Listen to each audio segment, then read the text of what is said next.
Olá, alunos, tudo bem com vocês? Chegamos agora à nossa última aula desse ano, tá? Aula 32 sobre física quântica. E a ideia aqui é nós continuarmos nossos estudos sobre a luz, tá? Nós estudamos a óptica geométrica, né? Considerando a luz como um feixe retilíneo, né? Só que assim, a gente ainda não investigou um pouco das particularidades da luz. E aí, nessa aula, então, nós vamos fazer um pequeno paralelo, tá? Bom, o tema de física quântica é um tema bem atual, tá? Nós podemos ver aí em vários filmes, seriados e desenhos, tá? Uma coisa que desperta muita curiosidade. Diversas tecnologias que nós usamos hoje é baseado nos fenômenos quânticos, tá? Então, a ideia dessa aula é nós, pelo menos, termos algumas pinceladas iniciais, né, do que se trata esse tema, tá?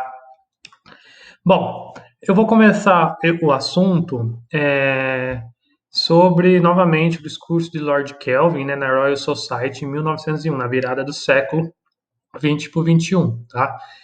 E, assim, ele era uma pessoa renomada, né, na época, e ele deu um discurso dizendo que a física estava toda descoberta, né, que já tinha sido as bases do eletromagnetismo, de Maxwell, mecânica newtoniana de Newton e da termodinâmica, que promoveu a primeira revolução industrial, já estavam bem estabelecidas, né? Então ele disse que só tinha dois problemas para ser corrigidos, né? As pequenas nuvenzinhas no céu límpido da física. Uma era o problema da detecção do éter, né, pelo experimento de Michelson e Morley. Isso deu origem à relatividade, então se você tiver curiosidade, volta lá, dá uma olhadinha no canal sobre a aula de relatividade. E o outro probleminha era o problema do corpo negro, que nós já meio que detalhamos quando falamos de termodinâmica, né? Bom, então vamos focar aqui nesse segundo probleminha, que deu origem à mecânica quântica, né? Então, o problema da época era como você interpretaria matematicamente, né, o espectro de radiação de um corpo aquecido, né, principalmente aí de um corpo negro, porque era um espectro contínuo que apresentava um pico, tá? E assim, o problema era que os dados experimentais não batiam com a teoria, porque o Stefan Boltzmann, né, esses dois pesquisadores, eles usando a física clássica, né, usando a teoria eletromagnética de Maxwell, eles chegaram a uma relação geral, né, global, com a dependência da quarta potência com a temperatura. Até aí tudo bem, né, mas eles ainda, a teoria deles, né, é uma teoria mais geral, para o espectro total, mas você ainda não tinha como detalhar a curva. E aí Hayley e James, esses também dois pesquisadores, eles usaram um pouco da teorema de equipartição da energia, né, que é itens de termodinâmica, juntamente com esses modos normais de vibração, né, para tentar entender. E aí, o problema era que a teoria dele se ajustava muito bem com os dados experimentais a baixas frequências. Mas quando você ia para maiores frequências, né, havia um contraste gritante. Isso ficou conhecido como catástrofe do ultravioleta, tá? E o terceiro era o Wien. E aí o Wien ele usou um pouquinho de termodinâmica também, um pouco de mecânica estatística, né? Para fazer a distribuição de energia envolvendo uma estatística de Maxwell-Boltzmann. E assim, ele também teve um progresso tal, mas a teoria dele se ajustava muito bem a altas frequências. Quando você ia para baixas frequências, não se ajustava muito bem. Mas assim, então esse era o problema da época. Como que você interpretaria aquele espectro, né? E o corpo negro, nós já tratamos dele, mas basicamente o modelo de corpo negro é uma cavidade, né? Que está aquecida, então lá dentro você tem radiação daquela casca e você só tem um orifício onde está saindo radiação, tá? E aí, então, esse problema foi resolvido com Planck. E aí, assim, a história mostra que, na verdade, o Planck ele estava tentando encontrar essa função universal que corrigiria o espectro de energia, né, a partir da estatística de Maxwell-Boltzmann. E, assim, ele relata mesmo em algumas cartas pessoais que foi um momento de loucura dele. E ele falou: ó, isso aqui se ajusta bem se eu considerar as energias dos osciladores, né, dos átomos dentro da cavidade, como quantizadas. É aí que surge o primeiro tema principal aqui em mecânica quântica, que é a quantização de energia. Uma coisa totalmente trivial do nosso mundo real. Porque no nosso mundo real, nós podemos ter qualquer valor de energia. Imagina uma bola, você pode chutar ela, levantar ela a qualquer valor de energia. Você nunca vai fazer energias discretas, ou seja, 1 metro, 2 metros, você nunca vai levantar ela em energias discretas. Então, essa questão de quantização de energia foi um assunto revolucionário na época, porque ninguém imaginaria que a natureza se comportaria de forma discreta, tá? Ou seja, pacotes de energia, né? E esses pacotes de energia, o Planck chamou de quantum, e aí que vem então o termo de quântica, tá? Bom, mas aqui é só para revisar um pouquinho, né, do que a gente viu sobre o corpo negro. Então, a lei de Stefan Boltzmann, é, nós coletamos, né, o poder emissivo, que é como se fosse a potência de radiação luminosa por unidade de área, né? E aí esse poder emissivo ele é proporcional à quarta potência da temperatura, né? E a constante é uma constante denominada de constante de Stefan Boltzmann. Para o corpo negro, então, nós temos essa relação, mas para um corpo qualquer que não seja negro, ele vai ser uma fração desse espectro do corpo negro. E aí a fração ela é dada justamente por uma emissividade, que é uma característica do corpo, que é a fração da emissividade, do poder emissivo em relação ao corpo negro, tá? Outra coisa que também já sabia na época era a lei de Kirchhoff, que dá que numa mesma temperatura, dois corpos, né, a emissividade e a absorvidade dos corpos são iguais. Então isso já se sabia. E para o corpo negro, né, ele é um grande emissor de radiação, então a emissividade dele é 1, mas ele também é um absorvedor universal de radiação. Então, a absorvidade e a emissividade dele são iguais a 1, tá? Bom, isso daqui então já se sabia na época, né? E aí a lei do Stefan Boltzmann ela dá uma visão geral de como se comporta a radiação do corpo negro, mas como eu disse, quando você vai detalhar isso em determinadas faixas de frequência, esse é o problema. Como que você relaciona essa emissividade com a frequência específica de radiação, tá? E aí, aqui, esse daqui é o espectro do corpo negro. Então, nós temos aqui, ó, a intensidade da radiação emitida pela frequência. Então, você vê que é um espectro aqui contínuo, né? Tem um pico, e esse pico, ele vai andando para maiores temperaturas, né? Conforme, ele vai andando para maiores frequências conforme você vai aumentando a temperatura. E esse caminhar aqui, ó, quanto você tem de intensidade de radiação, que depende, né, do poder emissivo, com a posição do pico, você vê que é uma relação de quarta potência com a temperatura. Então, a lei de Wien, ela relaciona exatamente isso, né? O poder emissivo com o pico aqui, a temperatura do pico, tá? Bom, mas assim, a ideia era qual era a função, né? Como encontrar a função que detalha isso daqui, ó. A intensidade de radiação emitida pelo corpo negro em função da frequência, tá? E era esse o problema da época, porque veja, a linha azul aqui nesse gráfico, né? Você tem as previsões de Rayleigh-Jeans, então elas concordam muito bem em baixas frequências, só que em altas frequências isso daí explode, né? Totalmente contrário. E aqui você tem a lei de Wien, que ela concorda muito bem em altas frequências, mas em baixas frequências ela discorda. Então, o que acontece, né? Você tem então a curva de Planck, que é a que melhor se ajusta a esses pontos do corpo negro. Então, o Planck vem com aquela ideia de quantização de energia, tá? Então, essa foi a contribuição do Planck. E depois entendeu-se que o corpo negro ele é um fenômeno quântico, é um fenômeno que não se pode explicar usando os conceitos clássicos, né, de mecânica, termodinâmica e eletromagnetismo, tá? E aí, então, qual que é a ideia do Planck, né? A ideia do Planck é o seguinte, então aqui eu tenho um modelo de corpo negro, né, como se fosse uma casca esférica com apenas um orifício, e aí você tem aqui radiação, tá? A casca esférica está numa temperatura T, e aí o que acontece? Ele considerou então que os átomos aqui da superfície da cavidade estão oscilando. E aí os elétrons então estão produzindo essa radiação. Nós vamos ver lá no terceiro ano que cargas oscilando, elas produzem radiação eletromagnética. Então, os elétrons aqui dos átomos estão oscilando e estão produzindo radiação eletromagnética. E aí o grande detalhe aqui é que ele considerou que essa oscilação dos elétrons é quantizada. Aqui na época nós consideramos que os elétrons podem oscilar com qualquer valor de energia, mas aqui não. Hoje nós sabemos como o elétron está ligado ao átomo, ele só pode emitir um determinado valor de radiação. E esses pacotes de energia, então, ficou conhecido como quanta, tá? Que posteriormente, né, quando a gente chegar em Einstein, vamos usar a denominação fóton, mas aqui esse é o quanta de energia. Então, ele considerou que a energia do fóton, né, ou quantum, ele vai ser dado pela uma constante, que agora a gente chama de H, né, que é a constante de Planck.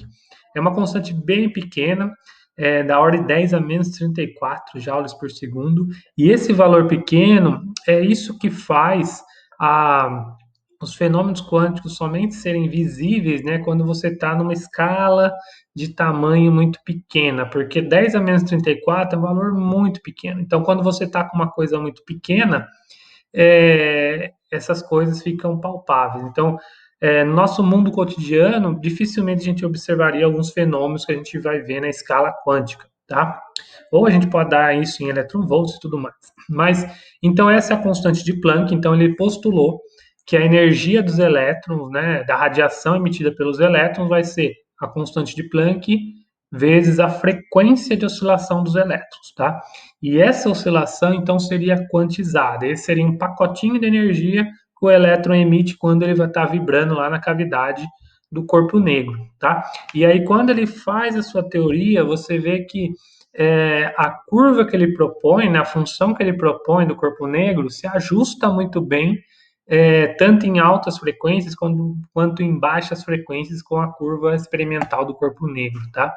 Então, o Planck aqui, ele é considerado o pai da mecânica quântica justamente por isso, porque ele foi o primeiro a interpretar a quantização de energia para explicar o corpo negro, tá? E assim, ao longo dessas aulas, vocês vão ver que vários aqui que eu vou citar ganharam o prêmio Nobel, porque na virada do século XXI, esse assunto, né, até hoje, estava em alta. Então, muito progresso foi feito e muitos foram laureados com o prêmio Nobel, dado o seu reconhecimento na área, tá? Bom, é o seguinte. Então, o Planck, então, ele postulou, né, a quantização de energia para explicar o espectro de corpo negro, mas ainda precisava de um embasamento teórico mais aprofundado desses quanta, né? Como detectar os quanta? E aí, então, o Einstein, nós já falamos dele de relatividade, né? Mas em 1905 é considerado o ano milagroso dele, porque ele publicou 5 artigos aí de alto impacto, né, que revolucionaram a ciência, né, na época, e um deles foi sobre efeito fotoelétrico. Então, um desses artigos do ano milagroso foi a explicação do efeito fotoelétrico, e ele ganhou o Nobel em 1921, justamente por conta do efeito fotoelétrico. Ele não ganhou pela relatividade, justamente porque a relatividade está anos à frente da época. Então a gente está comprovando coisas da relatividade ainda hoje, até recentemente com as ondas gravitacionais, né? Então na época ele ganhou pelo efeito fotoelétrico. Então vamos entender aqui qual que é a importância do efeito fotoelétrico. A ideia do Planck de quanta de energia, ela precisava ser é, embasada melhor, né, com outras evidências experimentais. E teve duas evidências. Uma é o efeito fotoelétrico e a outra é o efeito Compton, tá? O que é o efeito fotoelétrico? O que se percebia é o seguinte: quando você jogava luz, né, radiação, sobre uma superfície metálica, você conseguia arrancar elétrons dessa superfície. E esse elétron arrancado por meio de luz, vamos chamar de fóton elétrico, elétron, justamente porque ele saiu por conta do fóton, né? O que você acreditava é o seguinte: o elétron ele pode absorver qualquer energia de radiação e ele vai sair quando você tiver essa energia mínima, né? Então, quanto maior a intensidade da luz, mais elétrons você vai tirar. Isso se acreditava da teoria clássica. Mas isso não era observado. O que se observava era que a quantidade de elétrons que saía dependeria muito da frequência de radiação e não da intensidade. Então você tinha aqui, ó, esse é um gráfico da energia cinética do elétron que sai em termos da frequência. Você vê que tem um limiar aqui de frequência para cada metal tem um limiar. Então, no metal 1 aqui, ó, você tem uma frequência de corte, que a gente chama. Ou seja, se você jogar uma frequência menor que essa frequência de corte, não importa a intensidade, uma luz mais intensa, uma luz mais fraca, você não tem ejeção de elétrons, tá? Mesma coisa para o metal 2 e metal 3. Isso totalmente contrário ao que falava lá a teoria eletromagnética de Maxwell, tá? Porque ele falava que a energia dependia da intensidade da luz, ou seja, qualquer tipo de luz que você jogar, desde que seja intensa o suficiente, você vai conseguir tirar elétrons. Isso não estava batendo com as evidências experimentais. E aí, então, Einstein explicou esse fenômeno em termos usando aquele quanto de energia do Planck. E aí, então, ele considerou o seguinte: você tem um elétron ligado no átomo, né? E aí você tem uma energia necessária para tirar o elétron da órbita atômica. E essa energia é chamada de função trabalho, φ, tá? Então, a energia do fóton, que é um pacote de energia, ela vai ser usada em parte para vencer a função trabalho e ao que sobrar, o elétron sai com essa energia cinética, tá? E aí, um experimento interessante se você aplicar uma diferença de potencial contrária para frear esse elétron, você consegue determinar, né, qual que é essa função trabalho, né? Porque aí você vai ter, então, você vai ajustando o potencial até você conseguir frear totalmente os elétrons e você não detectar elétrons do seu detetor saindo do metal. Então você consegue fazer uma medida do potencial em termos da frequência, né? Porque quanto maior a frequência, maior a energia que você está dando para o elétron. E essa daqui é um experimento bem interessante, que é simples até de fazer, que você consegue medir, então, linearizando a curva, né? A função trabalho, a carga do elétron, você sabe, você consegue medir a constante de Planck muito bem, tá? Então, essa explicação do Einstein, ela se ajustou muito bem ao que se obtinha experimentalmente, né? Essa questão de você emitir elétrons a partir de luz, tá? E ela foi uma comprovação, então, do quanta de energia lá do Planck, né? E com isso ele ganhou o prêmio Nobel, tá? E aí, hoje em dia, ainda tem inúmeras aplicações desse efeito fotoelétrico. Uma delas é a célula fotovoltaica, né? Onde você consegue produzir corrente elétrica a partir de energia solar, tá? Então essa é uma das aplicações, mas temos outras, né? Aqui é só para exemplificar alguns valores de função trabalho, né, em eletronvolts, em metais. Você vê que fica na ordem aí de algumas unidades de eletronvolt, né? E cada material vai ter a sua função trabalho correspondente, tá? E, e é interessante notar, então, que a partir disso nós podemos dar diversas aplicações a isso. E aí, por exemplo, a célula fotoelétrica, né? Como ela funcionaria? Você tem a luz aqui incidindo sobre uma placa, e aí essa placa, então, ela vai. A luz bate aqui no parte exterior da placa, né? E essa placa, então, vai emitir fotoelétrons. E esses fotoelétrons são atraídos até um ânodo, que vai fechar um circuito que vai formar então uma corrente elétrica, ou seja, com luz você está produzindo uma corrente elétrica, com isso você produz energia, você pode usar isso para carregar um celular, né? Enfim, tá? Outra aplicação era aquelas aplicações de cinema, os cinemas mais antigos, né? Onde você tinha uma lâmpada, então ela tinha um conjunto de lentes, né? Você incidia aqui no filme, no rolo do filme, e esse rolo do filme, né? Você tinha então momentos em que passava a luz, momentos que não passava a luz.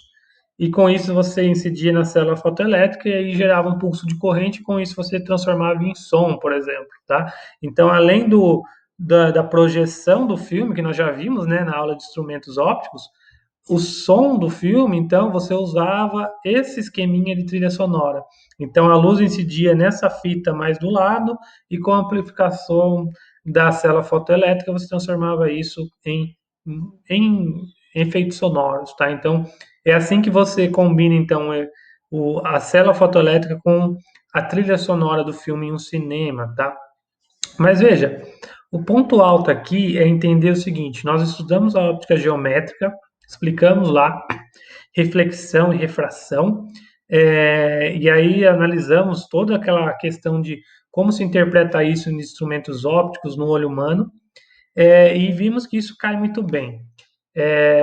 no terceiro ano, nós estudaremos ondulatória, mas e com isso, considerando a luz como uma onda, não como um feixe, nós vamos interpretar aí fenômenos de difração, interferência e polarização, tá?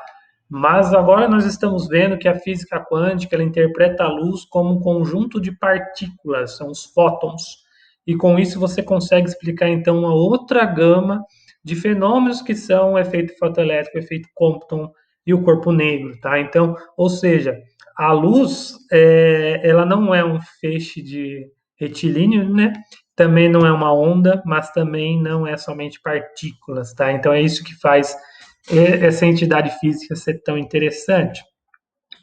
Bom, então, agora detalhando do efeito Compton, né?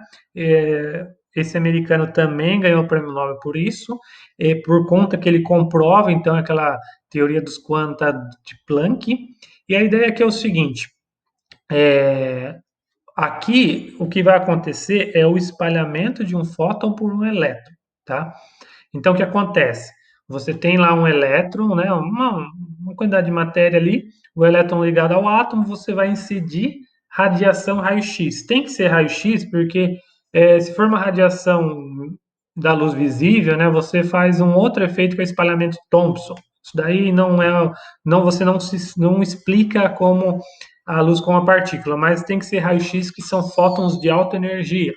Então você colide esses fótons com o átomo, né? E aí o elétron, então ele vai espalhar esse feixe. O que acontece? Então você tem uma fonte e você tem o seu material. Então aí o raio-x é espalhado por esse material e você tem um detetor aqui, tá? O que se observa é o seguinte: é, você, você vai observar dois picos, tá? De intensidade de radiação. Um vai ter o comprimento do onda exatamente daquele raio-x que você jogou, tá? Ou seja, é aquele feixe que passou reto, tá? Mas você tem um outro pico que é que tem um pouquinho um comprimento de onda diferente, ou seja, uma radiação que foi espalhada, tá? Onde eu quero chegar? É o seguinte: você não consegue explicar esse efeito, esses dois picos de radiação, considerando a luz como uma onda. Não dá para explicar, porque o que se acredita lá do espalhamento Thomson é que o elétron ele vai absorver o fóton e aí ele vai oscilar na mesma frequência da radiação que ele absorveu e vai reemitir essa radiação. Ou seja, não era para você ver dois picos, você tem que ver um só. Mas a interpretação do Compton é bem interessante. Ele considera o fóton como uma bolinha mesmo, uma bolinha de bilhar.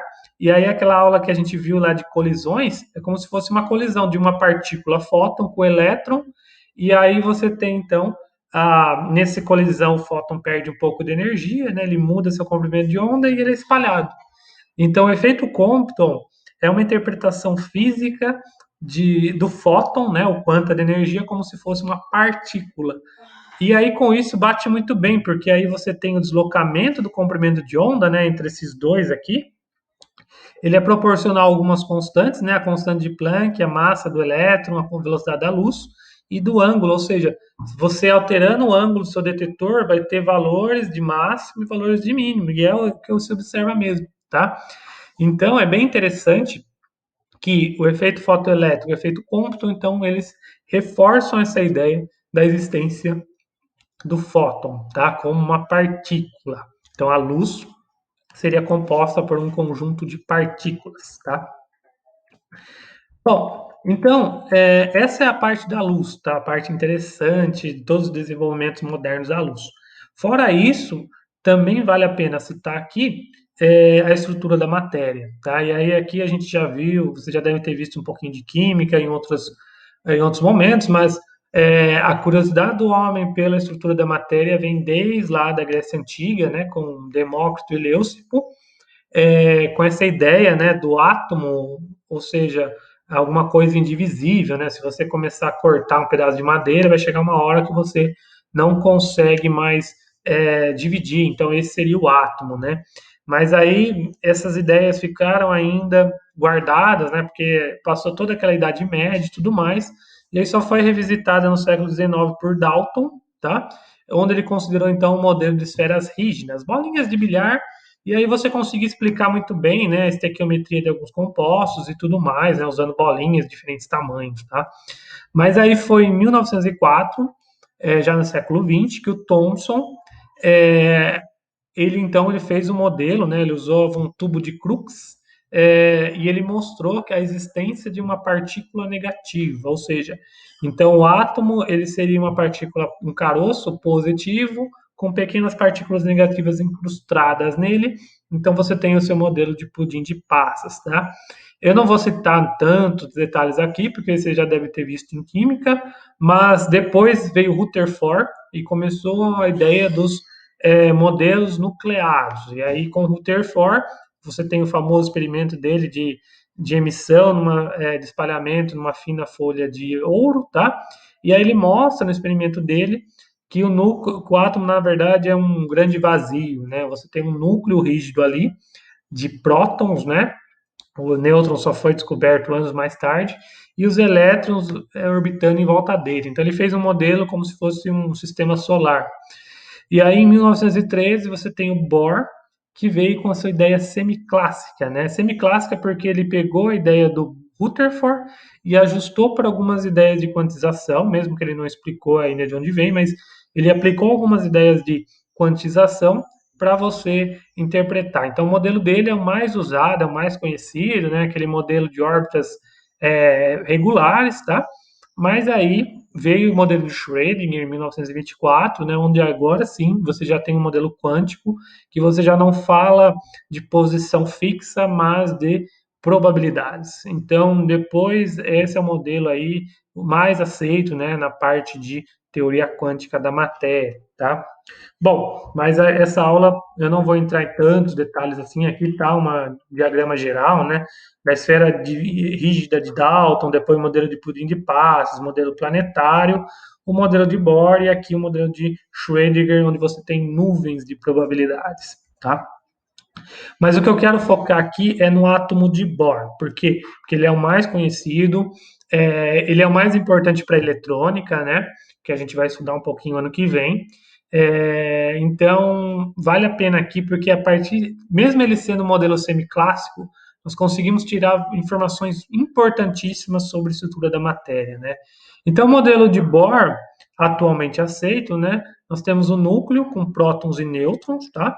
Onde o núcleo detém toda a massa do átomo, porque os nêutrons e os prótons possuem massa aproximadamente igual, e eles são bem mais massivos do que o elétron, né? E o elétron, então, está orbitando em torno do núcleo.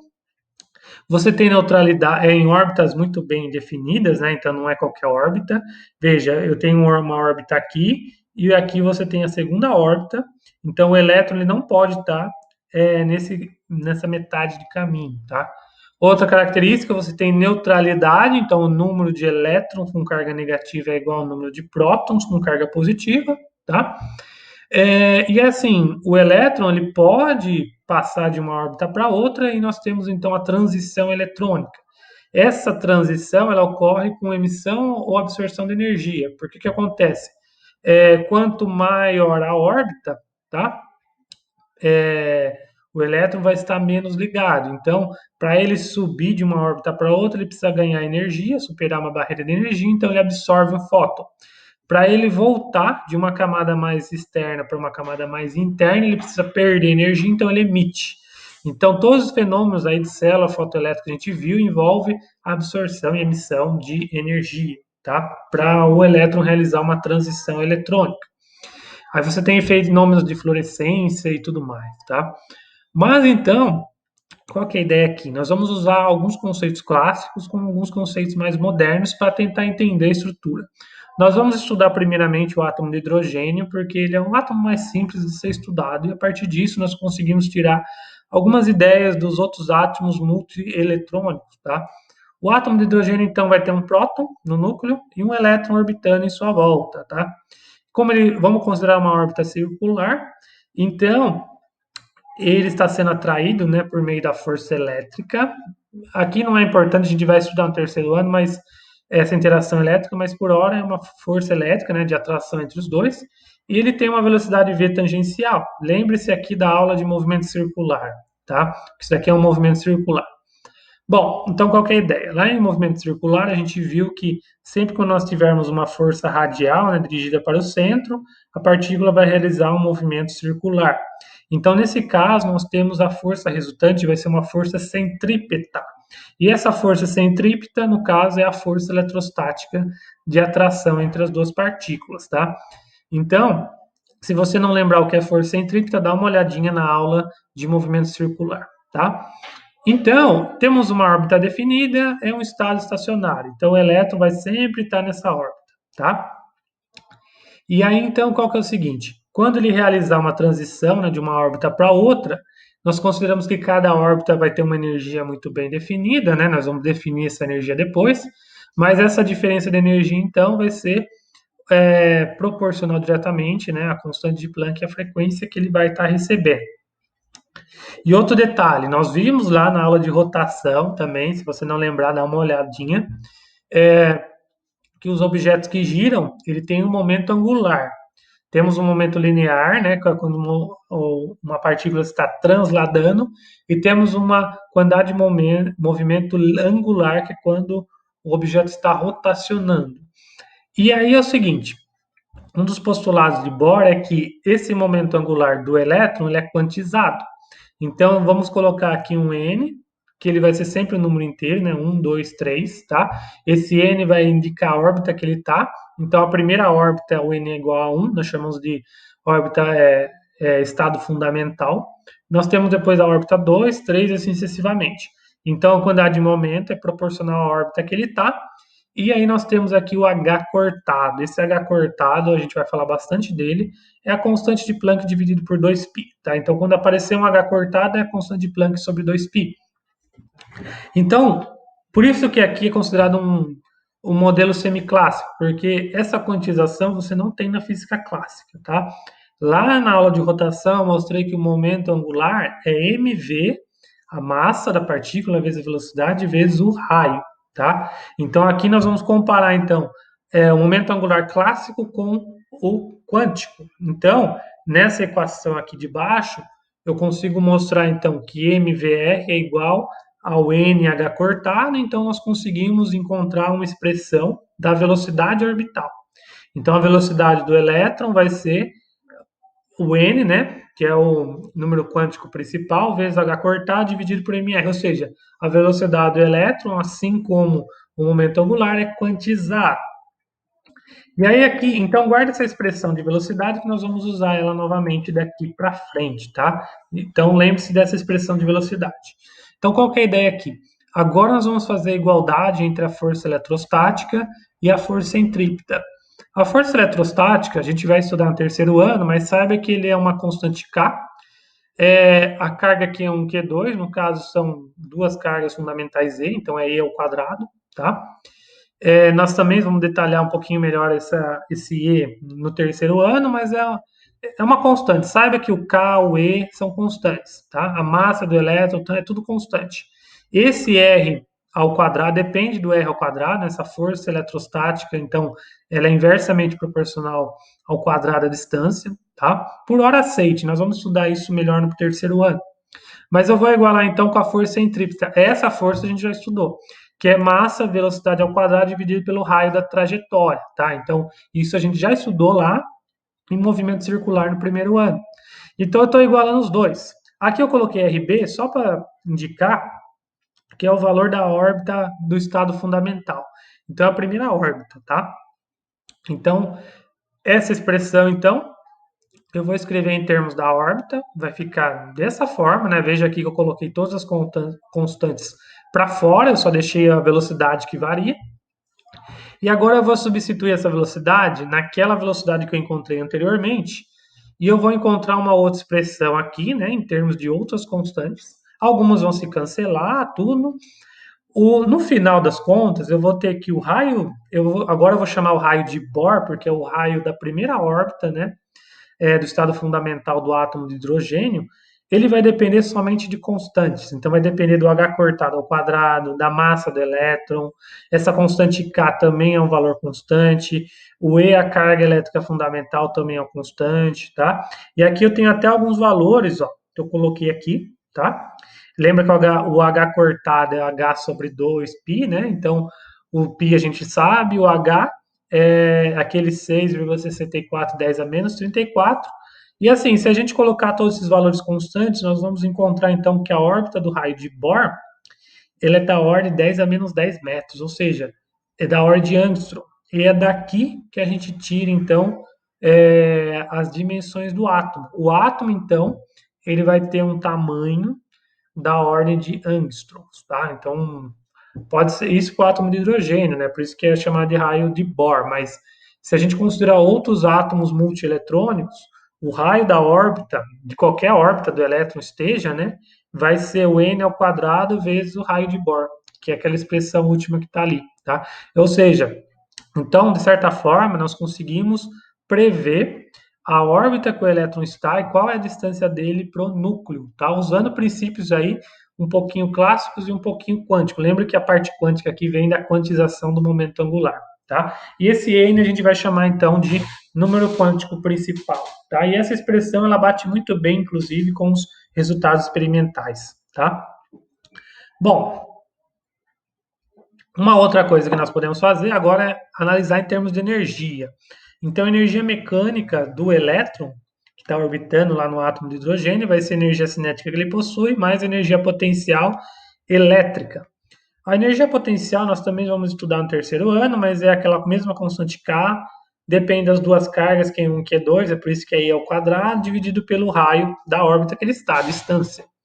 E aqui eu tenho energia cinética. Novamente, eu vou substituir esse V com aquela expressão da quantização, né? E aí eu vou encontrar, então, né, fazendo um rearranjo de equações, eu vou encontrar, então, que a energia mecânica, né, do elétron vai ser um negativo de várias constantes e vai depender de 1 sobre n ao quadrado. Lembra que esse n é a única coisa que varia, é o raio da órbita, é o estado da órbita que o elétron está.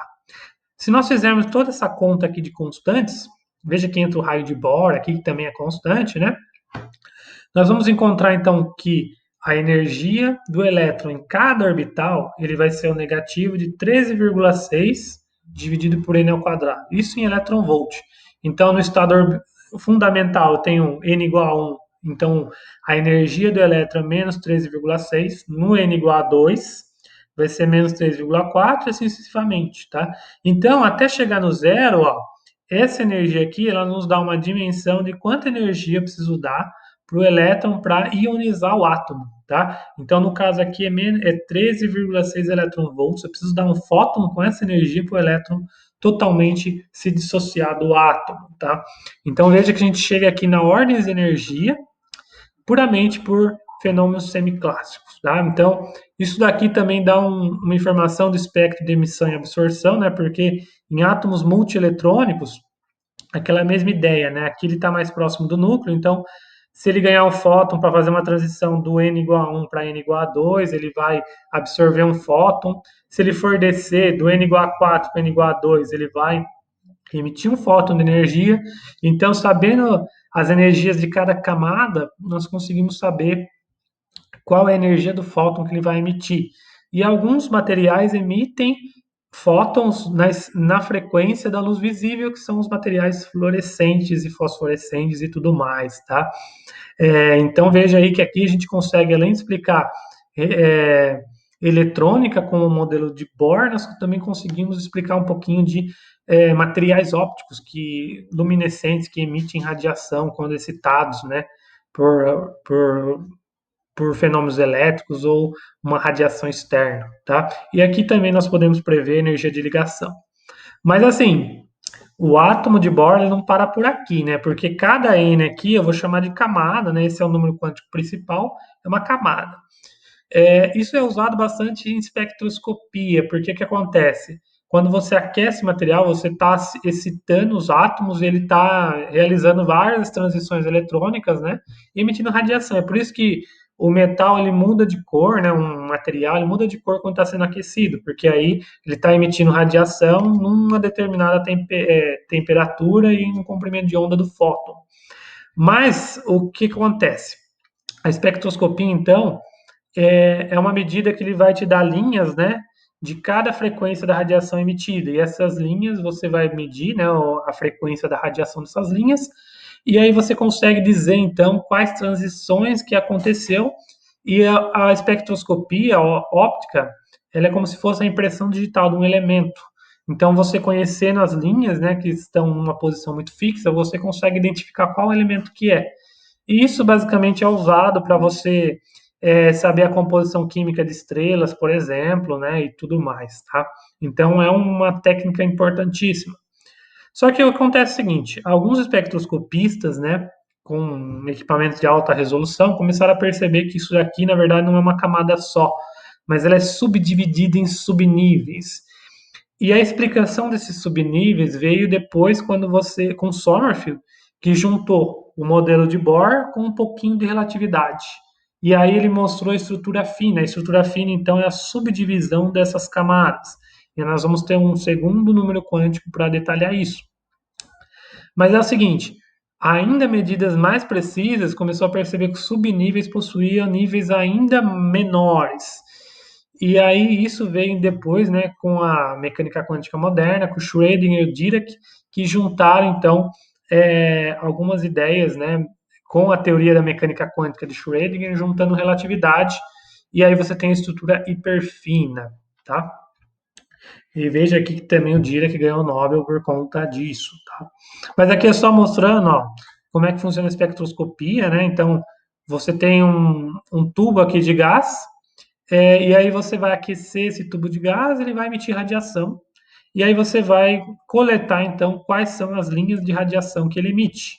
Então, por exemplo, do hidrogênio, ó, tem as linhas muito características nesses comprimentos de onda. O hélio vai ter outros, o sódio e tudo mais. Então, você compara isso, você tem a impressão digital daquele material que você está estudando, daquela estrela, tá? Então, isso daqui é muito usado em cosmologia, inclusive para você medir o deslocamento dessas linhas, vai te dar uma noção se aquele objeto celestial está se aproximando ou se afastando de você.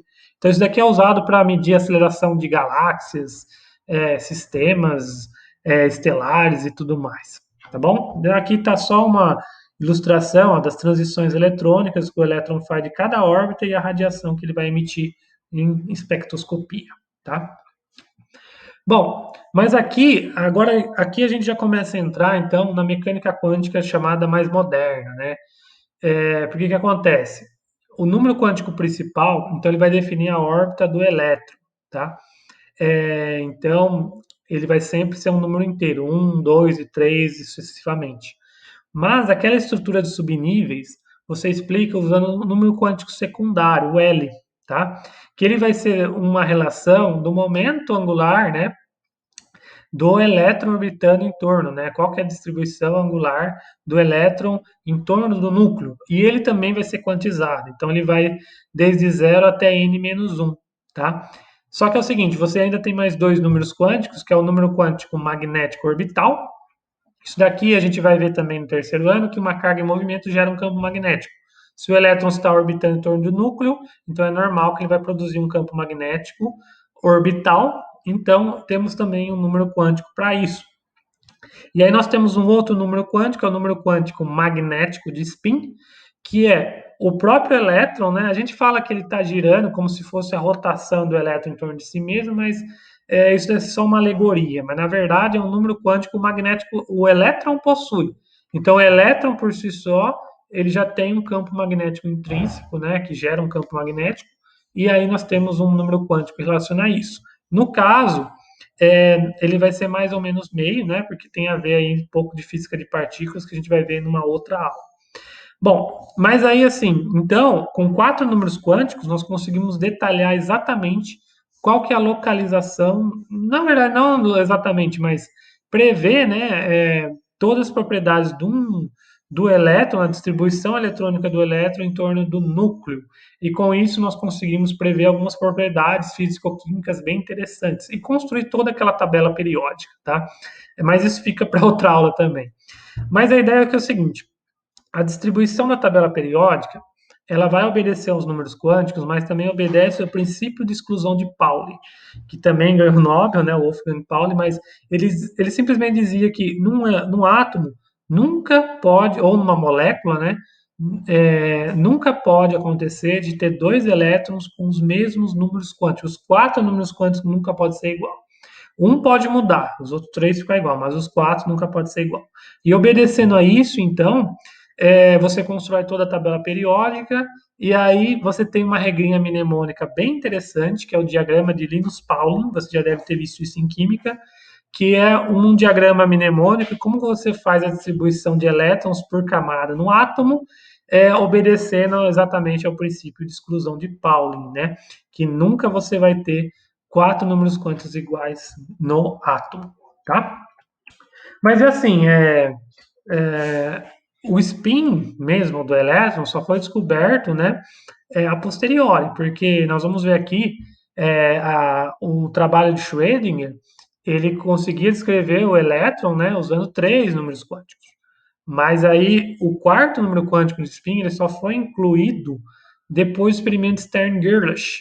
Esses dois pesquisadores alemães, eles fizeram uma experiência seguinte: é, eles fizeram um feixe, né, de partículas passar, um átomo ionizado, né, de um gás, e assim, sem campo magnético, você tinha um ponto. Então, você ejetava aquele feixe de partículas, de íons, ele batia num fotodetetor.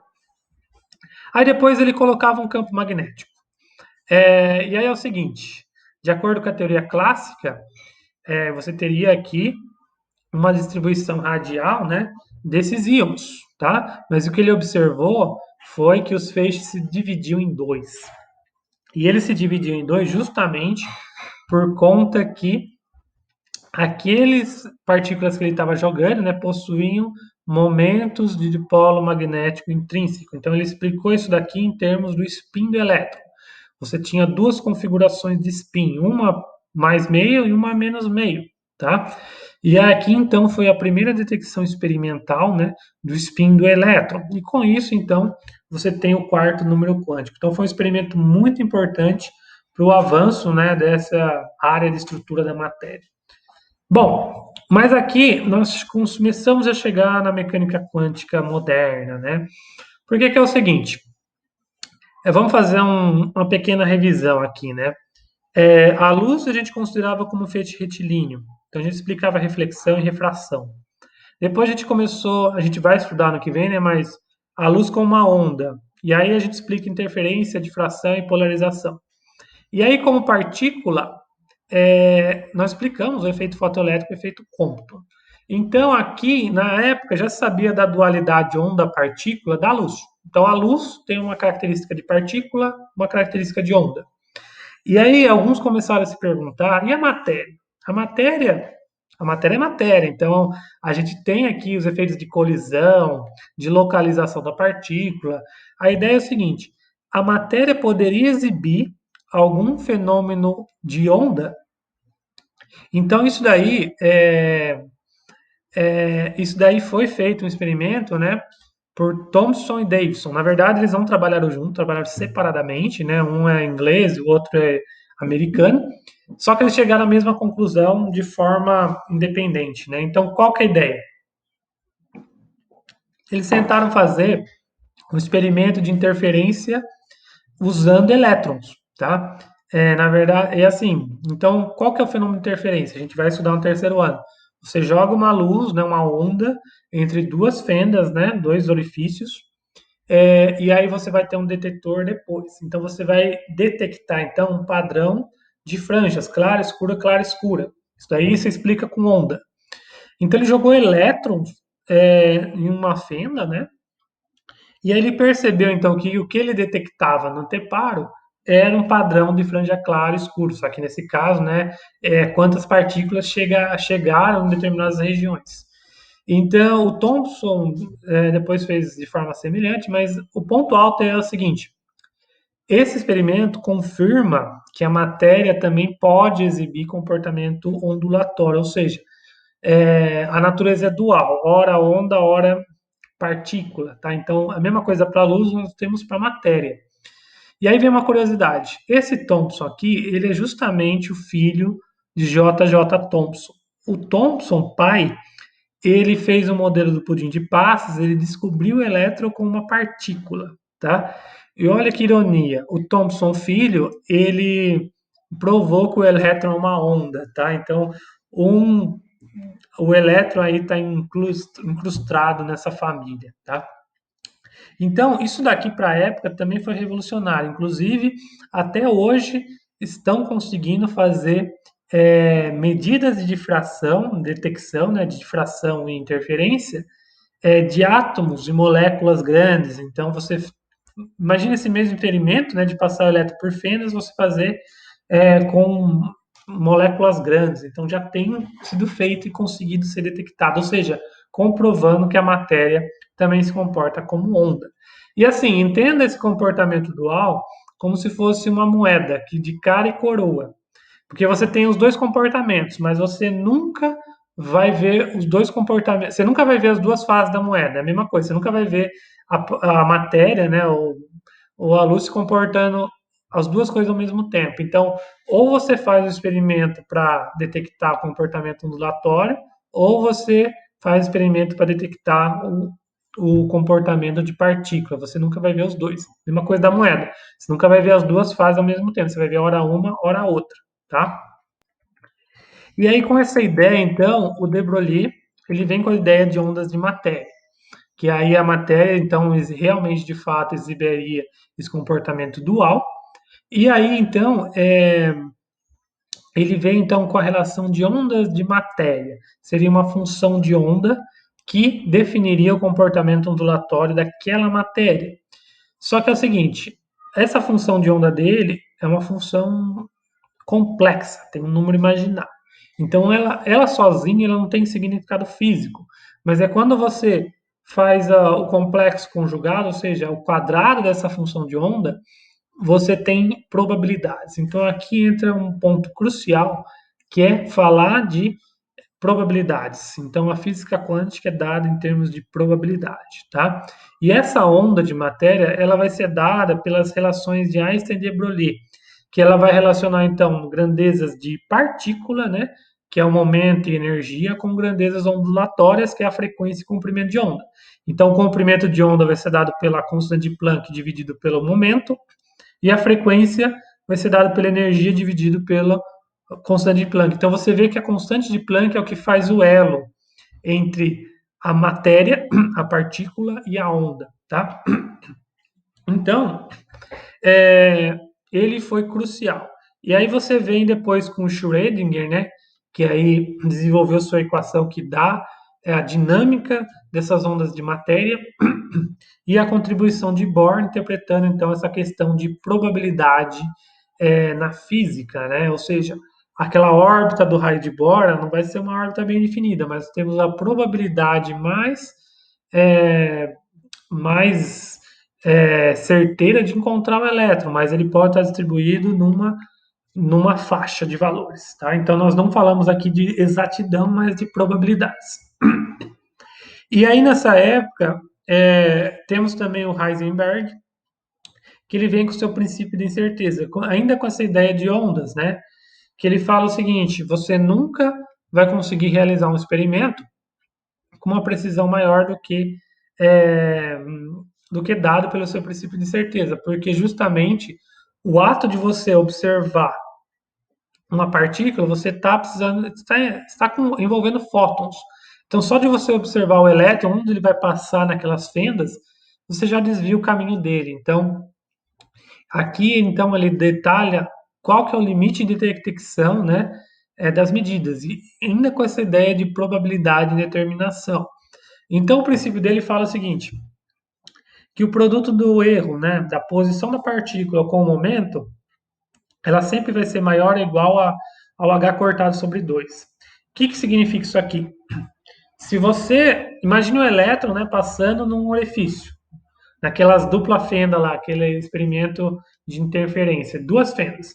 Se você quiser saber qual fenda o elétron vai passar, você vai tirar uma foto e você vai saber qual fenda que você vai saber onde o elétron vai passar. Então, o seu erro da posição é nulo, porque você sabe exatamente onde ele passou. Mas você não tem nenhuma informação da quantidade de movimento, ou seja, da velocidade do elétron você não sabe. Você só tem uma foto com a localização dele, mas a velocidade dele você não sabe. Agora, vamos supor que você vai fazer um experimento para medir a velocidade. Então, você coloca lá um sensor de velocidade, né, um radar, e aí o elétron passa e você vai detectar qual que é a velocidade dele. Você vai saber o momento, mas você não vai saber exatamente nada sobre a posição do elétron. Essa é a ideia, tá? Então você nunca vai ter uma incerteza, né? O produto dessas incertezas, se você melhora a posição, o erro da posição, você perde informação do momento e vice-versa, tá? Isso aqui também é a mesma coisa com transições eletrônicas. Se você saber exatamente a energia do elétron, você não vai saber tempo de decaimento e tudo mais, tá? Então esse princípio da incerteza aqui ele foi crucial para solidificar essas ideias de probabilidade e indeterminação na mecânica quântica, tá? E assim, com isso a gente tem desenvolvimentos que estão impactando a gente até hoje. Muitas das coisas de mecânica quântica ainda são mistério para nós, né? E aí a gente vai ter depois uma aula de física de partículas onde a gente vai adentrar ainda mais, né, na estrutura da matéria, inclusive o que compõe o núcleo, tá? Mas assim, algumas curiosidades, né, da mecânica quântica, desculpa que está soletrado errado aqui, mas são curiosidades da mecânica quântica. É, é bem interessante, né? Porque um primeiro é o potencial degrau e a barreira de potencial. É legal que, assim, considerando então a partícula como uma onda, você tem, por exemplo, potencial degrau é como se fosse uma escada para baixo. Então, a teoria quântica ela prevê que, imagina, você vai descer uma escada, você tem uma probabilidade, né, quando você chegar nesse potencial degrau, de você ser refletido. Imagina uma partícula, ela vai incidir num potencial degrau, então ela vai bater e vai voltar, mas não tem nada lá acima dela, é só abaixo. Você tem uma probabilidade de acordo com a mecânica quântica, de reflexão e de transmissão. De barreira de potencial, a mesma coisa, né? Então, imagina você tem uma parede, você vai ter uma probabilidade de você atravessar essa parede. No caso, um elétron, né, ele vai atravessar essa parede. Tunelamento quântico, é a mesma ideia, né? Dessa ideia de você atravessar uma barreira de um potencial, tá? Isso daí, inclusive, é usado em microscopia de força atômica, né? Um microscópio com resolução atômica, ele trabalha a partir dessa ideia de tunelamento, de o elétron atravessar uma barreira, né? Uma parede de potencial e encontrar do outro lado, né? É um efeito fantasma, né? Por isso que aqui está indicando a inimiga do Homem-Formiga, justamente porque esse efeito aí de, de atravessar. Emaranhamento quântico. Emaranhamento quântico, a ideia é que uma partícula pode estar em dois estados ao mesmo tempo, são estados emaranhados.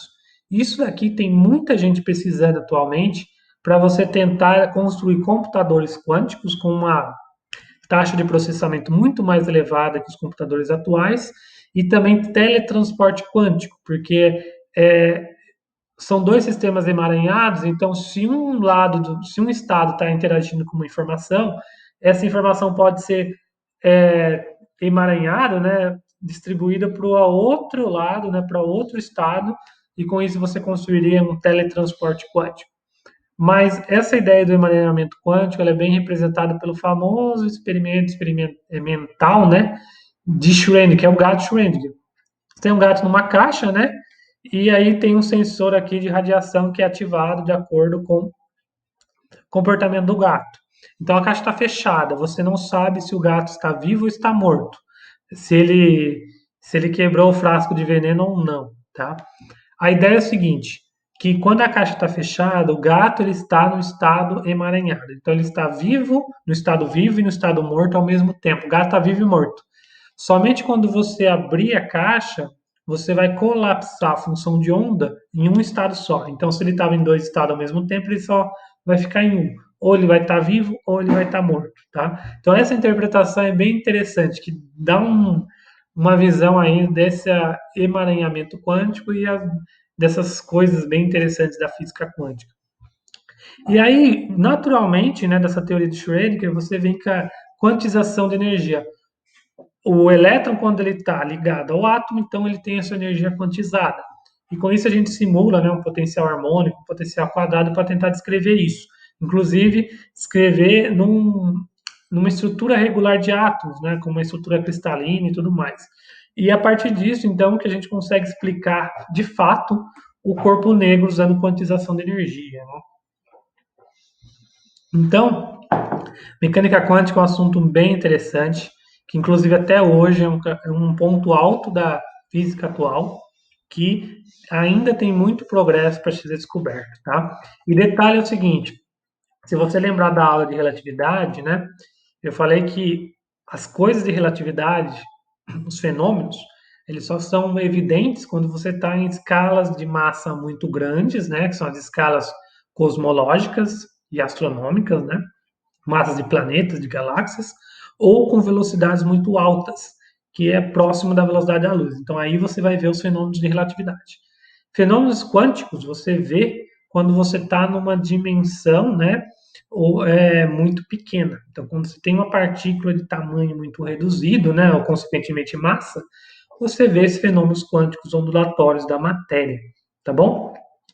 Então, você tem dois extremos, né, na natureza. E o meio é o nosso cotidiano. Então, todos os fenômenos que a gente vê, ele está nesse meio aí, tá? E aí, gente, só para terminar a aula, alguns exemplos. Então, veja, eu tenho a função trabalho do zinco, 4,3 eletronvolts, e aí eu emito um fotoelétron desse zinco, né, com energia cinética de 4,2 eletronvolts, energia cinética máxima, né? Porque é o seguinte, os elétrons que você ejeta do seu metal, ele pode vir, né, das camadas mais internas, mas aquele elétron na camada mais interna, ele vai colidindo, ele vai perdendo energia. Então, a energia cinética máxima é aquele elétron na camada mais externa que não colidiu com ninguém, ele saiu, ele absorveu o fóton e saiu, tá? Então, ele tem essa energia cinética máxima. Eu quero saber qual é a frequência do fóton que incidiu. Qual que é a ideia aqui? Então, a energia do fóton, foi usada para função trabalho mais energia cinética máxima. E eu sei que o fóton ele é dado pela constante de Planck vezes a frequência. Então, agora que eu vou colocar os valores, né? Eu tenho o valor da constante de Planck, a frequência eu quero descobrir, eu tenho os valores aqui das energias da função do trabalho e energia cinética. Esse termo aqui ele só vem para transformar esse elétron-volt em joules, né? Sistema internacional. E aí, eu descubro então que a frequência do fóton é da ordem 10 a 15 Hz. Isso está na luz visível. Então, com luz visível, eu consigo fazer fenômenos de efeito fotoelétrico. Outro exemplo, eu tenho um elétron, um átomo de hidrogênio, né? Ele vai emitir um fóton. Então, ele vai do primeiro estado excitado para o fundamental. Eu quero saber qual que é a energia e a frequência do fóton emitido. Então, eu tenho essa energia orbital, né, do elétron em cada camada.